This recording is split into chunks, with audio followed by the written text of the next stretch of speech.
আমি এবার প্রসূনের কাছে আসবো। প্রসূন দীর্ঘদিন সাংবাদিকতা করেছে এবং বিহারে পাটনাতে সাংবাদিকতা করেছে বহু বছর। বিহারের রাজনীতি সম্পর্কে এখনো প্রসূন যথেষ্ট খবরাখবর রাখেন। প্রসূন, তোমার প্রাথমিক বক্তব্য আমি শুনতে চাই এই যে ফাইনাল লিস্ট বেরিয়েছে সেটা নিয়ে। আমি ওখানকার নিয়মিত রিপোর্টারদের সাথে যারা এই ব্যাপারে করছে তা যোগাযোগ রাখছিলাম। প্রথম কথা যেটা বলতে পারি সেটা হচ্ছে ইলেকশন কমিশন ভোট চুরির পথে যে গেছিল, চুরি এখনো করেছে। আমি আবির সাহেবের সাথে একমত, চুরির পরিমাণটা কমেছে। হিসেবটা এইরকম, ইলেকশন কমিশন যে সংখ্যাটা শুধু বলেছে, এবার এক একটা কাগজ যেরকম আদানি চ্যানেল এনডিটিভি, এটা এই কারণে আমি এগুলো উল্লেখ করতে চাই, কার কোন চ্যানেল, আদানি মানে মোদি, তার চ্যানেল এনডিটিভি, তারা একরকম ব্যাখ্যা করছে। ইন্ডিয়ান এক্সপ্রেস আজ থেকে 1 বছর আগেও একরকম ভাবে ব্যাখ্যা করতো। গত 3-4 মাস ধরে ইন্ডিয়ান এক্সপ্রেসের প্রথম 5টা জ্যাকেট বিজ্ঞাপন থাকে বিজেপির রাজ্যের এবং মোদির, ফলে ইন্ডিয়ান এক্সপ্রেসও ওই আদানির অ্যাঙ্গেলেই ব্যাখ্যা করছে। আসলে যেটা হয়েছে, প্রথম ড্রাফট লিস্টটা, যেটা সাধারণত আমরা জানি জানুয়ারি মাসে সংশোধনের পরে একটা তালিকা তো থাকে সবার কাছেই, তারপরে যেটা ড্রাফট করা হয় তাতে 65 লক্ষ মানুষের নাম বাদ দেওয়া হয়। 20-22 লক্ষ তার মধ্যে বলা হয় মৃত, অন্যান্যভাবে বাদ গেছে। এইবার এই ভোট চুরি এবং ইত্যাদি নিয়ে যখন বাজার সরগরম হয়, প্রচুর লোকজন যাদের নাম বাদ গেছিল তারা টোটাল যে আবেদন করে প্রায় 22 লক্ষের কাছাকাছি নতুন আবেদন জমা করে। একটু ইন্টারেস্টিং ফ্যাক্ট, ওই 1 মাসের মধ্যে বা তারপরে যখন নাম কেটে যায়, এই রাহুল গান্ধীর হইচই, তেজস্বীতে যাত্রা, যেটা বিজেপি কখনো ভাবেনি। ওরা প্রথম দিকে প্রথম সপ্তাহে মাত্র 1.5-2 লাখ যে সংখ্যাটি জানা যাচ্ছিল, খবরও বেরোচ্ছিল না যে 1 লাখ 1.5 লাখ মানুষ মাত্র অ্যাপ্লাই করেছে, তা নয়। আসলে অ্যাপ্লাই করেছে 22 লক্ষ মানুষ, not a matter of joke. এই 22 লক্ষ মানুষের মধ্যে 3 লক্ষ সামথিং মানুষকে এরপর আবেদন করার পরে নতুন করে তাদেরকে বলা হয়েছে যে তোমরা যে আবেদন করেছো তাতে তারা পুরনো ভোটার কার্ডই দিক, আধার কার্ডই দিক, যাই দিক না কেন, তোমাদের নাগরিকত্বের প্রমাণ আমরা এখনো পাচ্ছি না। এখন এটা একটা আলাদা ডিসপিউট, নাগরিকত্বের প্রমাণ ইলেকশন কমিশন চাইতে পারে কি পারে না। আবার হোয়ারাস ভারতের নাগরিক না হলে সে ভোটার হবে কি করে, সেটা তো আলাদা তর্ক। অর্থাৎ election commission is not satisfied the document they have produced. সুতরাং নাগরিকত্বের প্রমাণে আলাদা করে ডকুমেন্ট দেওয়া হবে, তাহলে তারা কি ভারতের নাগরিক? প্রসঙ্গে প্রশ্নটা তুলছে অত্যন্ত গুরুত্বপূর্ণ। আমি এ প্রসঙ্গে দর্শকদের জন্য আরেক এই পয়েন্টটা বলে রাখি, যে নামগুলো নতুন যুক্ত হয়েছে সবগুলো কিন্তু ফর্ম 6 ভর্তি করে। এখন ফর্ম 6 ভর্তি করে কিন্তু যে ভোটার প্রথমবার ভোটার হচ্ছেন তার নামও সেখানে সেভাবেই যুক্ত হওয়ার কথা।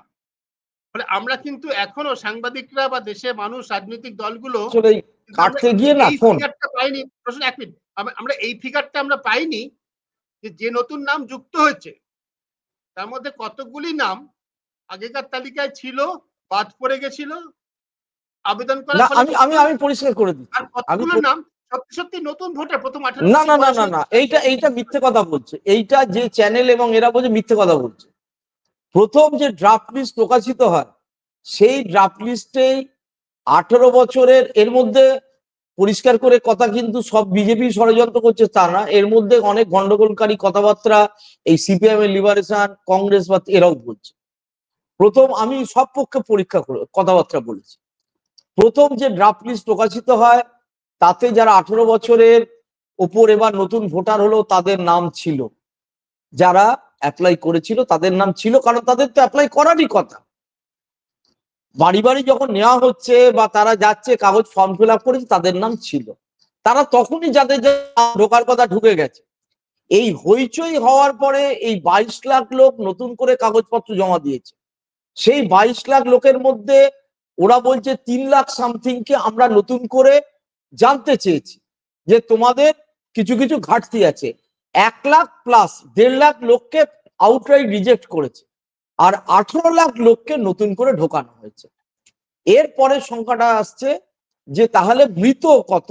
আমি যে মানে উল্টো দিকে সাংবাদিকতা আছে, মানে যারা মনে করছে নীতিশ অনেকটাই স্বচ্ছভাবে কাজ চালাচ্ছিলেন, তাদের বক্তব্য হচ্ছে 20-22 লাখ সত্যি সত্যি মৃত। আর একটা যে ঘটনা, সেটা আমি ইদানিং আমার নিজের কৌতূহল বশতই অন্তত জোনা 30 বিহারি লোকজন গত 1-1.5 মাসে কথাবার্তা বলেছি, ক্যাব ড্রাইভার, ভুজিওয়ালা, সাধারণ শ্রমিক যারা পশ্চিমবঙ্গে এবং কলকাতাবাসী থাকে, তাদের সকলের নাম প্রায় কলকাতার ভোটার কার্ডেও আছে, বিহারের ভোটার কার্ডেও আছে। এই যেরকম এই ইলেকট্রিকিউটেড হয়ে যে মারা গেল কলকাতায় জল জমায় 12 জন, তার মধ্যে দুজন, প্রথম দিন মারা গেল নওয়াদার এক বাসিন্দা, পরের দিন মারা গেল তিনিও কিন্তু বিহারের বাসিন্দা, বেহালায় ওই যে ভদ্রমহিলা সুনিতা দেবী নিজের দোকান খুলতে গেলেন। এদের এইরকম বেশ কিছু নাম আছে।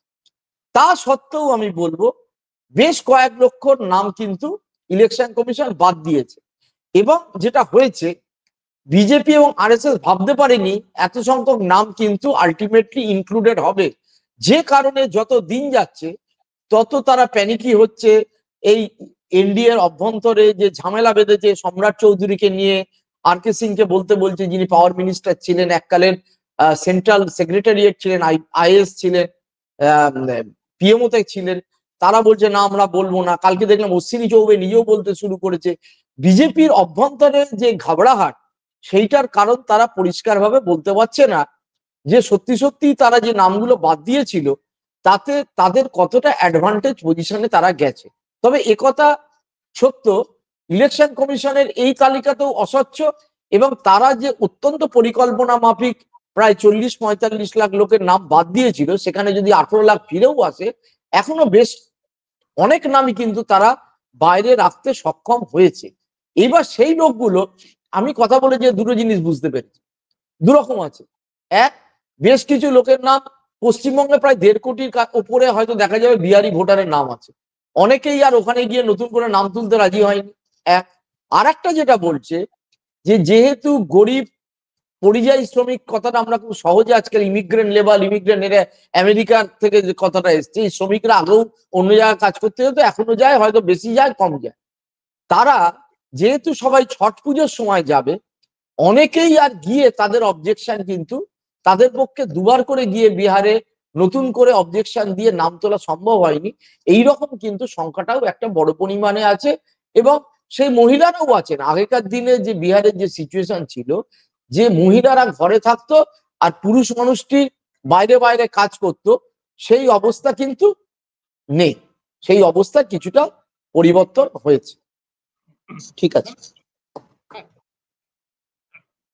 সুতরাং এইরকম একটা পজিশনে এসে দাঁড়িয়েছে, যার ফলে আরজেডি বা কংগ্রেস যে এটা নিয়ে বেরোনোর পরে গত 2 দিন ধরে যে খুব বেশি চিৎকার চেঁচামেচি করছে, তাও কিন্তু করছে না। তার যে প্রচুর নাম বাদ গেছে প্রথম দফায় যেটা মনে হয়েছিল। হ্যাঁ, সীমাঞ্চল যেটা বলে পূর্ণিয়া, কাটিয়ার, সহরসা, মাধেপুরা, এই অঞ্চলে যেখানে মুসলিমদের বসবাস বেশি এবং আরজেডি স্ট্রং হোল্ড, যাদব মুসলিম বেশি, এবং তার সাথে নেপালের সাঁটা হুয়া যে অংশ, বেতিয়া মতিহারি অঞ্চলের কি দাঁড়িয়েছে। এবং সবচেয়ে আমার একটা প্রশ্ন, যেটা ইলেকশন কমিশন এখনো তার উত্তর দেয়নি, নাগরিক হিসেবে, নন সিটিজেন হিসেবে কতজনের নাম বাদ গেছে, হলে তারা কোথাকার নাগরিক বা কি, তাতে আদৌ বেনাগরিক হওয়া মাত্রই তো সেন্ট্রাল গভর্নমেন্টের হোম ডিপার্টমেন্টে তার অভিযোগ জানানো দরকার, আদৌ জানিয়েছে কিনা।